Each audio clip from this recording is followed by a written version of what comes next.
बिस्मिल्लाहिर्रहमानिर्रहीम। अस्सलाम वालेकुम नाज़रीन, मैं अहमद फ़वाद हूँ और आप मेरा यूट्यूब चैनल देख रहे हैं। नाज़रीन, बड़ी ब्रेकिंग न्यूज़ के साथ आज के व्लॉग में आपकी खिदमत में हाजिर हुआ हूँ और बड़ी ब्रेकिंग न्यूज़ ये है कि सुप्रीम कोर्ट ऑफ पाकिस्तान में एक अहम तरीन इजलास तलब कर लिया गया है और इस इजलास में नए चीफ जस्टिस की तैनाती के हवाले से जो फैसला है वो किया जाएगा। मामला क्या है, अहम तरीन और एक्सक्लूसिव डिटेल्स आपके साथ में शेयर करूँगा। रात गए बड़ी डेवलपमेंट भी सामने आई है कि जब सदर मुमलिकत की जानिब से एक अहम तरीन मंजूरी के बाद वजारत कानून की जानिब से एक नोटिफिकेशन जारी किया गया और इस नोटिफिकेशन के बाद सुप्रीम कोर्ट ऑफ पाकिस्तान का एक ताकतवर काजी जो है उसे बरतरफ कर दिया गया है। ये मामला क्या है, सुप्रीम कोर्ट ऑफ पाकिस्तान से ये बड़ी बरतरफी की कहानी क्या है, तफसीलात आज की व्लॉग में आपके साथ में शेयर करूंगा।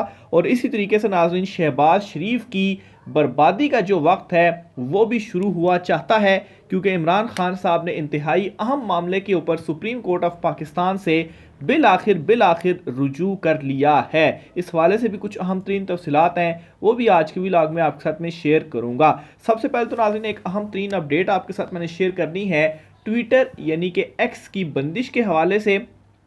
इस बंदिश के खिलाफ मुख्तलिफ दरखास्तें अदालतों के अंदर, हाई कोर्ट्स के अंदर दायर की गई। सिंध हाई कोर्ट में सबसे पहले ये दरख्वास्त गई और सिंध हाई कोर्ट में आज इस पर बड़ी डेवलपमेंट सामने आई है। और वो डेवलपमेंट ये है कि पीटीए की जानिब से जिससे गुज़श्ता समात पर जो जवाब है वो मांगा गया था कि आखिर क्यों जो ट्विटर है इसे बंद किया गया है, तो पीटीए की जानिब से सिंध हाई कोर्ट में एक नोटिफिकेशन जमा करवाया गया है और इस नोटिफिकेशन के मुताबिक इसमें यह कहा गया है कि 17 फरवरी को जो ट्विटर है इसे बंद किया गया और वजारत दाखिला की हिदायत पर ट्विटर को बंद किया गया है। तो ये अब वाज़े हो चुका है कि ट्विटर किसकी हिदायत के ऊपर बंद किया गया, वजारत दाखिला की हिदायत के ऊपर बंद किया गया। लेकिन मुसलसल वजारत दाखिला और वजारत इतलात जो हैं उनका मौक़िफ़ क्या सामने आता रहा जी। वजारत इतलात आज़म तारर तो ये अताउल्लाह तारर तो जो है वो ये कहते रहे कि एक्स तो बंद नहीं है, फिर उसके बाद उन्होंने ख़ुद कहा जी कि बिल्कुल एक्स बंद है और इस मामले को हम देखेंगे, हमारी तरफ से कुछ भी नहीं कहा गया। वजारत दाखिला भी ये कहता रहा जी कि हमने तो बंद नहीं किया, ये तो पीटीए का मामला है। तो एक दूसरे के ऊपर फेंका जाने लगा मामला और खिचड़ी बनाई जाने लगी कि आखिर जो ट्विटर है वो बंद किसने किया है। लेकिन सिंध हाई कोर्ट में ये जवाब जमा हुआ है और इसमें ये जो नोटिफिकेशन जमा हुआ है इसके मुताबिक 17 फरवरी को जो ट्विटर है वो बंद किया गया वजारत दाखिला की सिफारिश पर। तो इस पर फ़िलहाल तो कोई अहकामात सामने नहीं आए, लेकिन ये जो नोटिफिकेशन है ये सामने आ चुका है। बहरहाल अभी जब मैं ये व्लॉग रिकॉर्ड कर रहा हूँ तो मैंने ट्विटर ओपन किया है तो बग़ैर वीपीएन के ट्विटर ओपन हुआ है और वो इस्तेमाल हो रहा है। लेकिन ये गुज़श्ता कुछ दिनों से इसी तरह से सिलसिला चल रहा है कि कभी आप वीपीएन के बगैर ट्विटर को ओपन करें तो वो आप ओपन हो सकता है, आप इस्तेमाल कर सकते हैं, लेकिन कुछ देर के बाद आप जब उसे ओपन करते हैं तो वो फिर ओपन नहीं होता। उसके लिए फिर आपको दोबारा से वीपीएन के ज़रिए उसको इस्तेमाल करना पड़ता है, यानी कि ऑन ऑफ गुज़श्ता कुछ दिनों से एटलीस्ट मैं तो इस मामले को फेस कर रहा हूँ। तो बहरहाल जी ये एक अहम तरीन डेवलपमेंट थी। फिर दूसरे नंबर पर इमरान खान साहब ने इलेक्शन धांधली के हवाले से बिल आखिर सुप्रीम कोर्ट ऑफ पाकिस्तान से रुजू कर लिया है। पहले रुजू नहीं किया जा रहा था, इस हवाले से ये चीज़ें सामने आ रही थी कि जस्टिस सरदार तारिक मसूद की रिटायरमेंट के बाद रुजू किया जाएगा सुप्रीम कोर्ट ऑफ पाकिस्तान से, क्योंकि उसके बाद जो कमेटी है जो बेंचेस बनाती है उसमें तब्दीली होगी। जस्टिस मंसूर अली शाह, जस्टिस मुनीब अख्तर और चीफ जस्टिस काजी फायज़ ईसा अब जो कमेटी है वो ये वाली होगी। तो उसमें जिस तरीके से जस्टिस सरदार तारिक मसूद और चीफ जस्टिस काजी फायज़ ईसा जो हैं वो बिल्कुल बड़े क्लोज थे और एक ही फ़ैसला हुआ करता था उन दोनों जजिस का, तो इस तरह से आप ये समझ लें कि जो चीफ जस्टिस की ही मर्ज़ी होती थी उसी तरह से जो बेंच था वो बनता था। लेकिन अब जस्टिस मुनीब अख्तर जो हैं वो ऐड हो गए हैं उस कमेटी के अंदर। और फिर इसमें हमने ये भी देखा कि जस्टिस जमाल मंदोखेल की जानिब से कल जो रिमार्क्स सामने आए थे 9 मई के मुल्ज़िमान की ज़मानत के केस में, तो वो ज़ाहिर सी बात है बेंच किसने बनाया था, वो इसी 3 रुकनी कमेटी ने बनाया था। और मैं आपको ये भी बताता चलूँ कि फ़ौजी अदालतों का जो केस था उसमें भी ये सवाल उठा था कि आखिर जस्टिस अतर मिनल्ला और जस्टिस जमाल खान मंदोखेल जो हैं इन्हें क्यों उस बेंच के अंदर शामिल नहीं किया गया। तो अगर इन्हें शामिल किया जाता तो इनके जानिब से भी शायद कुछ डिफरेंट जो फैसला था वो आता, लेकिन खैर उस वक्त की कमेटी की सूरत हाल और थी, अब जो कमेटी है इसकी सूरत हाल और है। तो पाकिस्तान तहरीक इंसाफ ने इमरान खान साहब ने इलेक्शन में मुबैना धांधली के खिलाफ एक दरख्वास्त दायर कर दी है सुप्रीम कोर्ट ऑफ पाकिस्तान में, और उसमें ये इस्तदा की है कि जुडिशल कमीशन जो है वो तश्कील दिया जाए। दरख्वास्त की तफसीलात आपके सामने रखता हूँ जी। दरख्वास्त में कहा गया कि इंतखाबी धांधली के मामले की तहकीकात के लिए सुप्रीम कोर्ट के हाजिर सर्विस जजिस पर मुश्तमिल जुडिशल कमीशन बनाया जाए। जुडिशल कमीशन आम इंतखाबात का ऑडिट और इसके बाद आने वाले नताइज का ऑडिट करे। इसके अलावा ये भी इस्तदा की गई कि मुल्क में बनने वाली वफाकी और सूबाई हुकूमतों को फौरी काम से रोका जाए और जुडिशल कमीशन की रिपोर्ट को पब्लिक किया जाए।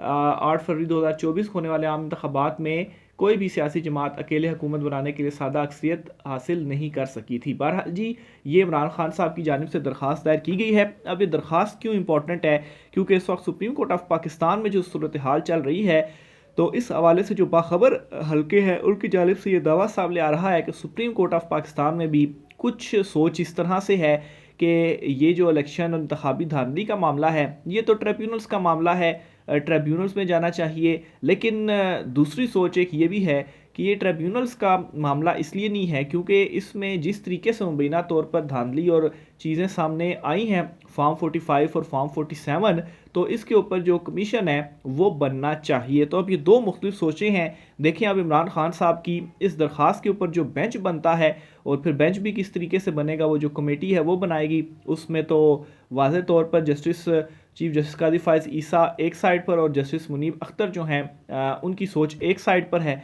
और जस्टिस मंसूर अली शाह जो हैं वो किस तरफ होंगे वो डिसाइसिव होगा।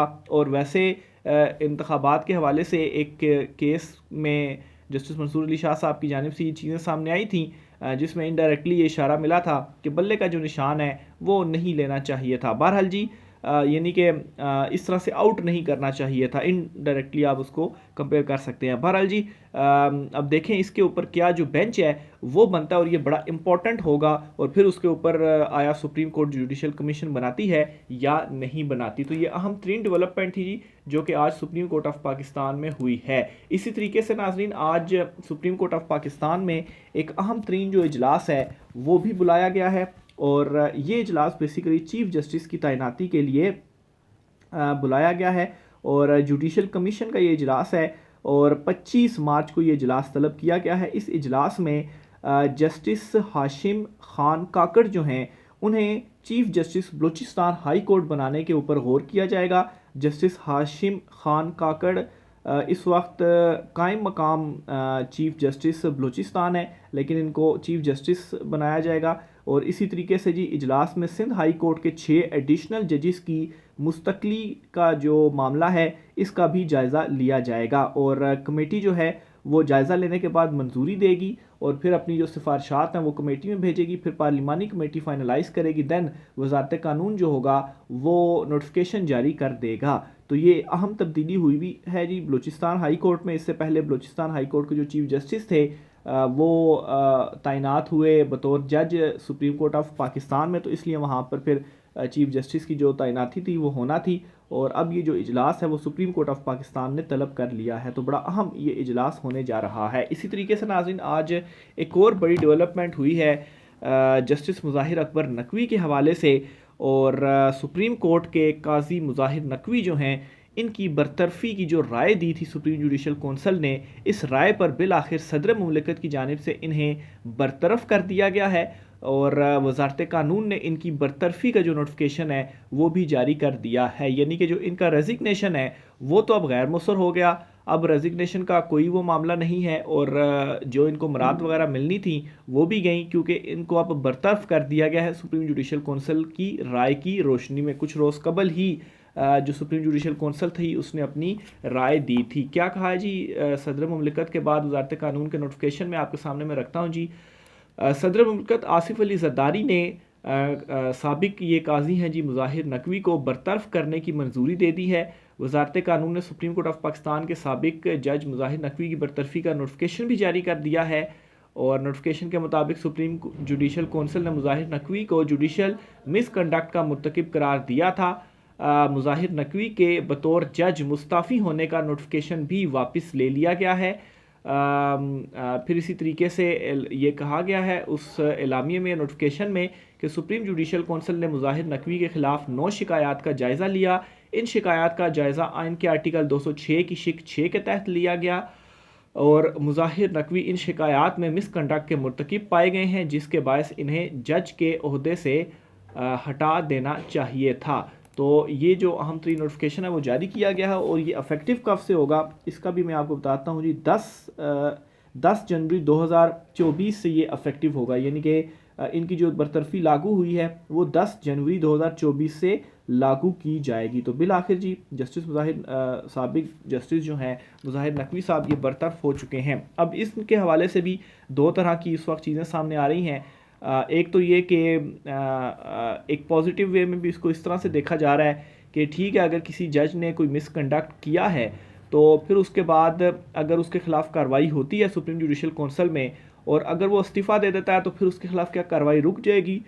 तो ऐसा नहीं होना चाहिए, जज के खिलाफ भी कार्रवाई होनी चाहिए। तो इस तनाजुर में देखा जाए तो फैसला सुप्रीम कोर्ट का ठीक है, ज़बरदस्त फैसला है कि ऐसे किसी जज को जान छुड़ाने नहीं दी जा सकती। लेकिन फिर इसका एक और एंगल भी है और एक और एंगल ये कि जस्टिस मुज़ाहिर नकवी जो हैं वो मुखालिफ सोच के ग्रुप से थे एज़ कम्पेयर टू जो चीफ जस्टिस कादी फैज़ ईसा हैं। तो क्या उसकी वजह से तो इनके अगेंस्ट ये जो कार्रवाई है इतनी जल्दी इनिशिएट और चीज़ों को आगे तो नहीं चलाया गया? ख़ास तौर पर जब इन्होंने इस्तीफ़ा दिया तो तब तक तो ये फैसला था कि ये अबहाम था, क्लियर नहीं था कि कार्रवाई हो सकती है इनके खिलाफ या नहीं। तो जिसमें जो रिव्यू थी वो सुप्रीम कोर्ट ऑफ पाकिस्तान में दायर की गई और जो रिव्यू पिटीशन थी वो भी 30 दिन के बाद दायर की गई, यानी कि रिव्यू का टाइम भी ख़त्म हो गया था, अपील का टाइम ख़त्म हो गया था। उसके बाद भी वो अपील दायर की गई और उसको एंटरटेन किया गया और सुप्रीम कोर्ट के बेंच ने केस को सुना और फिर ये फैसला दिया कि जो सुप्रीम जुडिशल कौंसिल कार्रवाई के दौरान अगर कोई रिटायर हो जाए या इस्तीफ़ा दे दे तो तब भी उसके खिलाफ जो कार्रवाई है वो जारी रखी जा सकती है। और उस केस के समातों के दौरान सुप्रीम जुडिशल कौंसिल में जो कार्रवाई थी वो भी चल रही थी, यानी कि फैसला आया नहीं था और कार्रवाई भी चल रही थी और फिर उसके बाद अपील भी ज़ायदुल मियाद हो गई थी, फिर भी इसको सुना गया। तो ये वो दो इम्पॉर्टेंट पॉइंट्स हैं जिनकी बेस के ऊपर ये एक एंगल भी डिस्कस हो रहा है कि जस्टिस मुज़ाहिर अकबर नकवी जो है इनको सज़ा सुनाना मकसूद था। इस वजह से जो कार्रवाई थी वो नहीं रोकी गई, हालांकि अपील के बाद फैसला तो अभी आया नहीं था, तो कैसे कार्रवाई चल सकती है? और फिर उसके बाद जो फैसला भी आया वो एक ऐसी अपील के ऊपर आया कि जो कि ज़ायदुल मियाद थी। तो क्या ये दो जो चीज़ें हैं ये दोहरा मयार नहीं है? लेकिन खैर उसके बावजूद भी जो फैसला है वो आया और फिर उसके बाद इनकी जो बरतरफी है वो भी हो गई है। तो ये नाज़रीन आज की कुछ अहम तरीन अपडेट्स थी। आखिर में आर्मी चीफ जो हैं आसिम मुनीर साहब, उन्होंने एक अहम तरीन मुलाकात की है और बेसिकली वो पहुँचे हैं दौरा सऊदीया पर। आर्मी चीफ की सऊदी वली अहद से मुलाकात, इलाकाई और आलमी मसाइल पर तबादला ख्याल किया जी। और इसके अलावा आसिम मुनीर ने अपने दौरे सऊदी अरब में सऊदी वली अहद मोहम्मद बिन सलमान से मुलाकात की। आर्मी चीफ ने सऊदी वज़ीर दिफा Khalid bin Salman, Saudi chief of general staff general Fayyaz bin Hamid और नायब वज़ीर दिफा इंजीनियर तलाल अब्दुल्ला से भी मुलाकात की। इसके अलावा जी मुलाकात में सऊदी क़यादत से इलाकाई अमन और सलामती और दोतरफ़ा दिफाई अमूर पर तबादला ख्याल किया गया। सऊदी क़यादत से सिक्योरिटी ताउन समेत दिलचस्पी के वसी तर अमूर पर भी तबादला ख्याल किया गया। मुलाकात में शहज़ादा मोहम्मद बिन सलमान ने पाक सऊदी तारीख़ी बरदराना ताल्लुकात पर रोशनी डाली और कहा कि सऊदी अरब और पाकिस्तान के तारीख़ी बरदराना और मजबूत ताल्लुकात हैं। सऊदी वली अहद का कहना था सऊदी अरब और पाकिस्तान हमेशा एक दूसरे के साथ खड़े रहे हैं। सऊदी अरब मुस्तकबिल में भी हमेशा पाकिस्तान के साथ खड़ा रहेगा। पाक शहज़ादा मोहम्मद बिन सलमान ने पाक सऊदी ताल्लुकात मज़ीद मजबूत बनाने की ख्वाहिश का इजहार भी किया, जबकि आर्मी चीफ आसिम मुनीर ने पाकिस्तान के लिए हिमायत और गर्मजोशी के जज्बात पर सऊदी क़यादत का शुक्रिया अदा किया। तो ये जी इंपॉर्टेंट मुलाकात थी और इस मुलाकात को इस तनाजुर में भी अहम देखा जा रहा है कि नवाज़ शरीफ जो रवाना हो रहे हैं सऊदीया और फिर उसके बाद वहाँ से जाएंगे लंदन और कभी इम्कान है कि मरीम नवाज़ और शहबाज शरीफ जो हैं वो भी उनके साथ ही होंगे और वो भी जाएंगे सऊदीया, और फिर हसन और हुसैन नवाज़ भी उनके साथ जाएंगे सऊदीया। और सऊदीया में ज़ाहिर सी बात अगर नवाज शरीफ होंगे, वज़ीर-ए-आज़म अब चूँकि चुनतखब बन गए हैं, शहबाज शरीफ इसी तरीके से मरीम नवाज़ चुनतखब वज़ीर आला, तो वहाँ पर उनकी भी जो इंपॉर्टेंट मुलाकातें हैं वो भी होंगी। तो ज़ाहिर सी बात है एक तरफ आर्मी चीफ साहब की मुलाकात और फिर उसके बाद फिर ये वाली जो मुलाकातें हैं बड़ी अहमियत की हामिल हैं। तो ये नाज़रीन आज कुछ आम तफसीलात थी, राय का इज़हार कीजिएगा। इजाज़त दीजिए, अल्लाह हाफ़िज़।